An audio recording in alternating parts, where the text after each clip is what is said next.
teacher, Teach for America as well.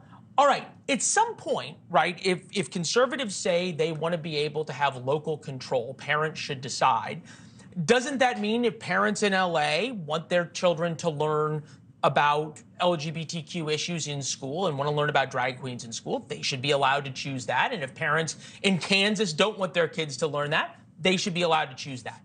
Absolutely, I think. But that's why these fights are happening at these school boards, because parents want to be able to have their say. And I think what you're seeing is that a lot of these very liberal elite values that are being inculcated in our schools do not align with what the parents actually want. So now you've got this division, but from what the parents are asking for and what the school board, who represent not the entire body of the parents, but just a few individuals who are, maybe more highly educated.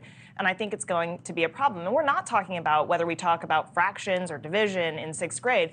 We're talking about, especially in Glendale, sexual education, LGBTQ, pride education for K through 6. The thought that I would introduce gay sexual activity to my students, I would never have thought of doing such. It would. Well, look, I guess the other side of that, right, is we looked at the sheet that Glendale put out ahead of this meeting because they claimed there was a lot of misinformation. So they said, these are our policies. There were a number of pages in that pamphlet they put out that we can't put on television right now because of some of the words on them, and that's what they're teaching to K through 6th graders. It's just not what you discuss at 7 p.m. Eastern time. This one I thought was interesting about what Desmond said, and he, credit where credit's due, that there is a continuum here. I'm sure that back when I was in high school and you were in high school, there was things taught in sex ed that some parents probably didn't really want their teenagers to learn or thought it was different. That said, I thought what was interesting is that the rights of everybody seem to trump the rights of the individual. And by that I mean that if you didn't want your kid to be taught gender identity, then somehow you were a bigot.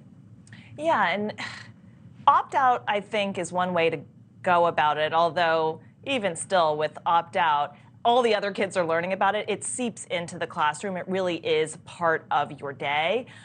But with California and with a lot of these other programs that we're seeing, especially with transgender bathroom policies, it's not something you can opt out of. And the Glendale kids were telling their parents, I'm scared to go into the locker room. I'm scared to change as a girl, as a young girl, because I think a boy is going to come in there.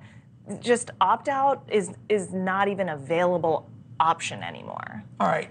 Look, there's this concept of being on the right or the wrong side of history. And we started by saying the 1960s were about civil rights. And whenever we cover this story, and I think about local control of things, I can't help but think about whether or not we're going to be looked at 20 years, 50 years from now in the same way that we now look at the civil rights movement, right? And that you saw the fights in the schools over civil rights and over segregation.